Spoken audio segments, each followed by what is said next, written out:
down. I'm the one you call when you need a 10 up or down. I'm a tent rental man, I'm working all day, getting those stakes in the ground no matter what they say. From sunrise to the night, I make sure everything's right. Yeah, I'm a tent rental man, I'm working all day. All right, y'all, welcome back to Under the Vinyl Tailgate Talk Edition. New year, new season, same chaos under the tents. Kyle, how you doing, buddy?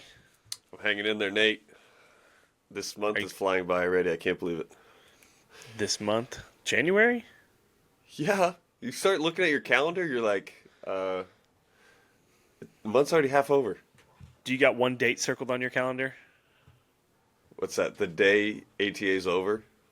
No, it would be my birthday. That's all I'm wondering. If you got something coming for me. I'll add it to my calendar right now. Tomorrow. Is it really? It really is. My gosh. So it shows how much of a friend you are. Here we go. When's mine? Hold on. We're going to have this debate now. So January is a good month. It is flying by indeed. It is already, we're 8 days into January here, but I don't know that it's flying by. I feel like it's kind of creeping. This week has felt like it's flown by, but I feel like the rest of the days have creeped. What do you got going that's making it fly by? Just starting to think about all this travel we have coming up. I got some trips planned with me and the wife, and then we have ATA, we have ARA in February. We got, you figure every show you're gone for at least a week. So you take 3 or 4 weeks out of the winter, it goes by pretty quick. Yeah, that is true. I haven't been traveling a lot. Well, I kind of have. I mean, personally, we traveled a lot. I feel like in December for the holidays and stuff. The wife and I went on a little couples retreat last weekend, which was fantastic. Right before I got back in the swing of things for work here, after a nice little break, much needed. But I was at the end of that break. I think I was starting to lose my mind. I was ready to go back to work. I told my wife, I said, I just need to get back to work. And I think I called you too several times and said, I just need to get back to work. I tried to settle. I tried to hone in on just settling with myself, but then that came with full-on daddy daycare at home, so that created a little bit more chaos, and so I was ready to get back in the swing of things. Needless to say, I'm not a stay-at-home dad. Well, I'm glad you learned that lesson, so at least you know you'll be working in the workforce for a while. Yeah, exactly. Yeah. Hey, let's take a moment, Nate, right now, and let's hear from our great sponsors over at Anchor Industries. This episode of Under the Vinyl is brought to you by Anchor Industries, a fifth-generation, family-owned American manufacturer of tents and clear span structures. Anchor has spent decades engineering products that last season after season, and they're more than just your supplier. They're a partner committed to helping grow your business. And right now, Anchor's winter discount is live. Get 15% off frame, fabric, and accessories for your tents and clear spans now through January 26th. Make sure you let them know Kyle and Nate sent you. Contact your sales rep today. Call 800-544-4445 or visit anchorinc.com to learn more. That's good.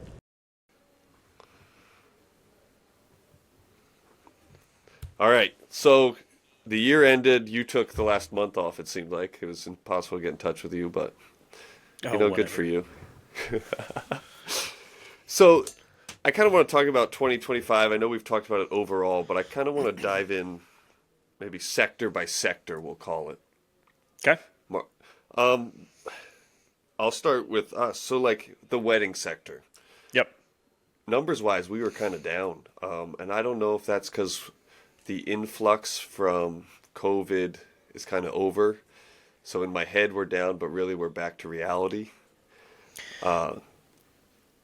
What do you kind of see? What did you see in that wedding side of the business? I felt like the wedding side, it might have gone down a little bit more on the. I mean, we got to look at it 2 different ways, or 3 different ways for us. You got the national weddings that we do, that we travel with planners for, and things like that. We have our local weddings here in Chattanooga. We have local in Nashville, right? So I felt like overall in Nashville, it was kind of the same thing, steady. Everything was good. Overall, nationally was good. Locally here, we have, Chattanooga is a town that doesn't feel like it's it's got a lot of old money in it, but it doesn't spend a lot of money on big weddings. If they do big weddings, I feel like it's usually indoors. But the business was still good there. Overall, I think as a whole, I don't think it was down as much as you would think. I think that it became higher end weddings, if that makes sense. Yeah. So the spend was more. Right, the spend was more. I think that you were getting in the higher numbers on spending and just in what you were doing to dress up the tents. Like we had that talk with Elizabeth, just making the tents a priority and what style that you choose versus just something, just your normal run-of-the-mill tent. So I feel like we had a lot of higher-end tents. Now, at the end of the day, the wedding business isn't a monster part of our business, and I don't think it's a monster part of yours either. So, I don't feel like it was significantly down or up. I think it was still right where it was before. Yeah. So for us, so obviously we have the wedding market, but like you said, it's not same with us. It's not a big portion of our business. A big portion for us is educational institutions. Mm-hmm. And towards the middle to end of the year, we did notice some pullback. As the government was doing things with their endowments and things like that, you started to see them start looking at every single penny they were spending a lot more. I was on a call for something to do with rental analytics through ARA, and I made a comment that, I watch how my customers' endowment funds are doing. And they were like, oh, I've never even considered that. But, that to me, that's a big thing. I need to know how much money they're making because that tells you how much money they're going to spend. Right. But yeah, so it's interesting to watch places like that who are playing with public dollars in a sense, how they meander their way through all these tax loopholes and things like that that's occurring now. And luckily, my clients aren't the head of the attack, but you can see that they're worried that it'll come. Well, I think everybody's worried. I think everybody was worried last year, too. I think everybody was worried in 2025 because that was just an absolute shit show. But at the end of the day, I felt like more towards the end of the year, it became more last-minute weddings, last-minute events, last-minute everything. So, I felt like maybe we didn't have a lot on the books at the beginning. I felt like before, pre-COVID, you were getting a lot on the books in, December, January, February, right? And that stuff was booking all for the next year. Now I feel like we're in a time where it's January now, and I don't feel like we have what I want on the books, but I know that by March or even April, it'll be there. I feel like people are planning later and later, and then you get halfway through the season in July, and you look at your fall, and your fall seems like you could add some more stuff, a lot more stuff in there. And I feel like you just start getting them last-minute phone calls. And it's like, do people just not prepare? Are they weighing their options still? I don't know. But it becomes more, everything seems more last-minute than what it used to be pre-COVID. Well, we have this debate internally here all the time that, eventually we should start using the word no to some of those clients who will know they can call you on Wednesday and you'll do everything in your power to have it done by Friday or even the week before. Yeah. And they're really good clients, but they know they can call you and you are not going to tell them no. We have this internal debate all the time. And, prior to coming to Chattanooga Tent, when I was at Bryant's, I did not say no to anything. Somebody called at 4 o'clock and they needed something at 5:30, 6 o'clock. I was charging a fee. We were making it happen. Coming to Chattanooga Tent, the style is different because everything is bigger. I feel like maybe you can get away with that more on the local side here in Chattanooga, but even then we still don't really operate that way because there's so much going on. But I feel like as a whole, last minute stuff for us, we'll try and do some last minute stuff, but there is so much with the big jobs that we have going out. And this is shout out to Logan because he's the one that's and he says no to that stuff when we go to ask him. But if he can make it happen, he'll make it happen. But there's just so much big stuff that they're prepping and getting ready. To try and shoot something small last minute in there is extremely difficult. In Nashville, if I have the time and resources, I will. But you also know at the end of the day, those little jobs that you do at the last minute that you're like, you know what, I'll help this person out. We'll do it at the last minute. What does it do? It always bites you in the ass every time. Yep. It doesn't matter. I mean, Well, you look at it as in your it's head, a small 20 by 40. Yeah, well, and in your head, you're like, oh, if I help them out this time, they're gonna give me a lot more work, and then they never do. Well, and it might be a $2,000 job, and you're like, is that $2,000 job really worth it? Well, yeah, because I have nothing going on. But then somehow that $2,000 job just cost me $2,500 in fixes and changes, and it's blowing or it's angled the wrong way or it's not put up in the right spot. So yeah, the last minute stuff, I feel like we've done a lot better at saying no to. And last year, I had a job at the end of last year that I said no, a good client, or the year before actually. It was in 24. Really good client of mine, and I just had to say no because it was so last minute. We had so much going on, and I hated to do it. But it was actually turned out they came back in 25, and it was one of the bigger jobs I did in 25 at the end of the year. So if they know you and they know your reputation and what you're capable of, they're always going to come back, I feel like. Well, the grass isn't always greener. I've had some customers learn that like we had one come back after they took a 2-year hiatus, we'll call it. Mm-hmm. And we lost it over something that was our fault. It's semantics, we fixed the problem before the event, but the person running the event refused to forget that there was the problem. But then they realized that, moving to a different vendor wasn't also that as good as they thought it was going to be. So, right. And also with that though, if it's a good customer and you're not a week out or 5 days out or 2 days out, and maybe you're a couple weeks to a month out, we can find the labor and make it happen. It just comes with a fee, right? So it's just money. That's what I say. They make more every day. Oh, yeah, sure. So for 2026, are you seeing any, I'm going to agree with we'll go back a little bit to what you said about how you're not, on the books right now, it's not looking like it's going to be a banner year. That's how things look here as well. But I know just like you do that people just plan later in the year for some reason. But what are you seeing trend-wise? What are people asking for? What are they? You don't have to give me, any secrets that you might be dreaming up over there, but yeah, I mean, we have something new coming to the market that'll be really cool. I think that everybody's gonna really like. I've already have it booked 2 or 3 times, so I think that that's gonna be great, and it's just a customization. At the end of the day, this industry. I think Mike Holland as a whole at Chattanooga has done a great job of just in being innovative, just like some other guys in this industry.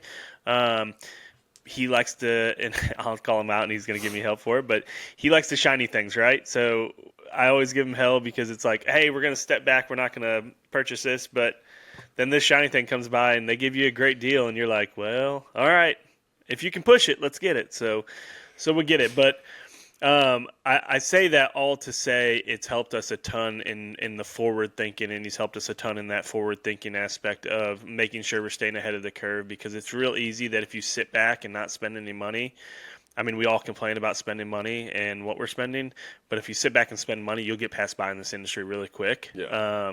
Especially when you're, depending on what size company you are and where you're at.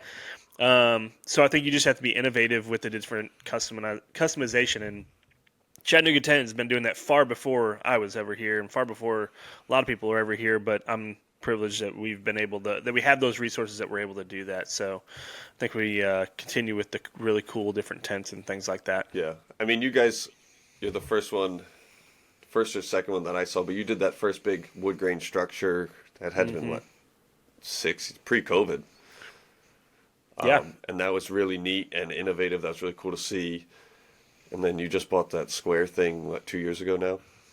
Yeah, the Skyline. Yeah, we love that. Yeah. And it's actually, that was one of the shiny things that was a really good deal. And I thought it was like, I'll never forget, Mike called me randomly and he was like, hey, you think you can get this to go? And I was like, well, I can sure try, and luckily we did, and it took off, and it's been a good rental item for some corporate stuff and different things. It's really funny because it's really not that big, but it's just the look of it and what it can do and where you put it and different things. It's really fun. Now it's not going to be a wedding tent, but corporate stuff, Activations, it's great for. things like that. Yeah, it's perfect for that. I mean, hell, I had Dale Earnhardt Jr. on the side of it and got to meet him in front of it. Who would have thought that? Well, that's pretty cool. Yeah. Look at you. Yeah. So kind of what I'm seeing out here in my market, obviously we bought the garden tent, which is the price point on it makes it hard. It's not for everyone. We'll just put it at that. Mm-hmm. So I kind of we're still toying around with what, I hate to say low end, but what the product is that we need to bring in for the person who wants the garden tent, but doesn't have the budget for it. So we're bouncing a couple ideas around, seeing what kind of sticks. We're doing the old telling people we have something when we don't, knowing that we can hopefully buy it before their wedding. Yeah, well, just put it on your website, and there's somebody specifically that I know that does this, but you just put it on your website and then say you got it, and then just call your friends. Yeah, that's what you have friends for. Exactly. Like you and that groove floor. Yes, the groove floor. You know what's really funny is we've got the groove floor, and it just hasn't really taken off a lot. And I think a lot of it's just because we don't have we have I think we got 4,000 square foot of it, right? So we need more square footage, honestly, of that for the things that we're doing. Then it's a whitewash color, which we think is great. I love the whitewash. I think it looks awesome. But everybody's looking for that more natural look, kind of like what you got now. And I think you have 10,000 square foot. Yep. Yeah. So that's I feel like that's a good I dove spot head to first be in. into it. Yeah. So I feel like that's a good spot to be in. And I think that I'm seeing more and more, especially through different experiences with other floors, that this is kind of the way to go. But also, I mean, who's to say that you can't do your own floor? Yeah. I know the guy, I'm going to say guys, but it's guys and gals, Tara and Drew down there at Holland Park. I've done some work with them this season, as you've probably seen through social media. But they do a lot of LVP. And it turns out great. They have a crew that comes in and installs it. Yeah. You have to have a crew to come in and install that. Otherwise, that is a nightmare. I mean, good for them for how they're doing it because I think it's freaking great. It looks good. It's a great product overall, but is that labor intensive. Yeah, but I mean, the flooring guys they have that come do it, they're fast. It's like six guys. They all know what they're doing. They're flooring people by trade. That's their profession, so they're very good at it. They can get it done pretty quickly. But it turns out it looks awesome. Yeah. I personally went the groove route because I'm like, I don't want to deal with this LVP. But you're also relying on somebody more and more now. So that puts you in a space where you have to book people out and talking about last minute stuff and everything else. Like now you're relying on 6 guys from another company to show up. And don't get me wrong, like no hate to anybody, but when you're trying to rely on a construction contractor crew, they're not a tent and event crew, man. Luckily the crew that does hers, their main business is event flooring. Right. So like they'll come do carpet, they'll do your vinyl rollout, stuff like that. But still, yes, like you said, you're relying on someone else to come and make sure they meet the deadline as well. Right. So, but yeah, flooring is, we're seeing it more and more. People want the upgrades. They want the nicer turf. They want the nicer carpet. What are you doing? I didn't even expect us to go this route. Are you saving your carpet? This has been an internal debate. Brian Richardson is going to listen to this. So environmentally, we are supposed to say yes, right? It's so hard, Nate. I know. We had this. I think you and I had this conversation in another podcast, but yes and no. Carpet. Here's the thing. Here's the way I look at it. How long has it been up? Has it been up for 3 weeks? Has it been up for 1 day? Okay, 1 day. And what color is it? Right.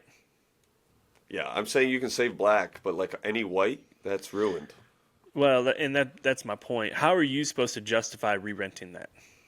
Explain that. That's what I struggle with. So now, how do I charge the same for brand new and used ones?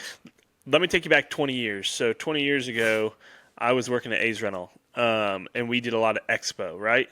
So Expo carpet, there was blue, green, black, right? We would reuse that all the time. I don't think we ever threw it out. I mean, we rolled it up, but the problem is you had to make it in a nice roll. You had to make sure that you got it lined up perfectly so that it didn't fold or bend or anything like that. But we had trucks and trucks full of Expo carpet because we did a lot of trade shows. We traveled and did trade shows a lot in the off season. So obviously we were a tent event rental company, but in the off season, in the winter time in Indiana, there's not a whole hell of a lot going on. So we did a lot of expos, trade shows, food shows, things like that. And we reused the hell out of all that carpet. So fast forward to now, going to like a wedding or something, just the amount of drinks and dirt and everything that gets spilled on it. And then, I also think about like the rain and the moisture and drinks spilled on it and then soaking through it. Like it just weirds me out to think of that soaking through that. And now you're rolling all that up and putting it all together and staining it. And now you're banking on getting to that job site and trying to roll that carpet back out and hope that there's not a stain or something on there. Or that you guys will break the back. Well, and then tell your customer that it's okay and it's good carpet. Like I have a hard enough time trying to get brand new carpet from carpet manufacturers that hasn't been bent or doesn't have a little bit of weird roll to it, and then laying that out and not having a customer complain about it. So it's like, how can you justify used carpet or used turf to them? Now, what I would say is if I was going to reuse anything, it would be either vinyl or black turf. And black turf is versatile because you can use it on anything. But if we have extra and it's not bad, I'll cut it out and we'll keep it to the side. And when we do like a stage, if the stage top doesn't look very good, then we'll put it on the stage. Yeah, I met with some of the guys in the warehouse the other day, and on their list of things they wanted to get done was like start redoing stage decks. And I was like, well, you know what? This year, let's leave them, and we have all this extra black turf. For the season, we'll just black turf every stage going forward for the rest of this year, and then we'll redo all the stage decks next winter. And that way I can budget knowing in my head, okay, this is what we have to do next winter. I need some money set aside for this project, and it also gives me an excuse to get rid of some of the black turf. Now that we're throwing things away, Nate, what are you doing with vinyl? Well, I mean, that's the same thing. If someone could figure out a way to recycle vinyl, they would I would pay people to take it. I have the junk guy take it. The junk guy takes it for me. I've tried like farmers. I've tried firewood guys because they like them as tarps. Yep. And the thing about that stuff now is it used to be really heavy because it used to have like a really good back into it. Now it doesn't have a good back into it. And I've talked to Grant at Mainline about that many times. And I think that's part of the reason I can't get behind the vinyl anymore. It's just because it's so thin. Coming out of COVID, they went to a thinner back and not the padded back. So it's more of like, I equate it to like a billboard sign that you can just like peel off because it's so thin and it shreds really easily. Where before that stuff was almost like a carpet back underneath the vinyl, and it was like cushiony when you stepped on it and everything else. And my planners just complain about it now, and that's why I like the idea of going towards the groove rather than the vinyl. I used to love the vinyl. I thought it was a great look. But until you manufacturers out there can figure out how to make this backing better to where it doesn't bubble on floors, it doesn't tear really easily, it's not going to work. Yeah. I mean, we had our fair share of problems with the vinyl on top of Duratrack. Everybody has. I know some I've had, take the bubbling and all that stuff aside. I've talked about it, I think, on here. I was the babysitter on a job, and I watched a woman's heel go right through and get stuck in the hole in the floor. And I'm like, oh, my. Thought I was going to have a heart attack right there. Yep. Yeah, especially when you're watching it happen. But, yeah, that was the job I watched that happen on is the same one I bought the groove for this year. Yeah. And we had the discussion in the office, and I was like, if there's ever a time to buy it, we have to do it for this job. Right. Like, we can't screw this up because obviously the customer knew about the heels going through. So, yeah, you do not need those. So do you think that you're creating better systems or getting and not just more stuff, or how are you guys rolling with that? I'm trying this winter really to create better systems and kind of move the people around and figure out where people need to be and what we need to hire for. I think something's going to have to give here soon, and I'm going to have to bring in some more management type people. Right. Get some stuff off my plate maybe, because that's kind of how stuff gets missed, is because I think I have a little bit too much on my plate. Well, what does Kyle want to do? That is the $1 million question. What does Kyle want to do in the LNA company? Does he want to be in the management, or does he want to drive a CDL truck? Does he want to drive a 10-ox? Does he want to go put up tents? What does Kyle want to do? Or do you Kyle want to be a wants to- bathroom guy? Oh, well, that's... Here we go. Wait, we're switching gears here. Did everyone see United Site Services files for bankruptcy? Yep, I saw that. I have so many thoughts about that whole. You file for bankruptcy, but you still get to operate as a business. I'm like, this does. Why do people get to do this? You're skipping the point here. What does Kyle want to do with his life when he grows up?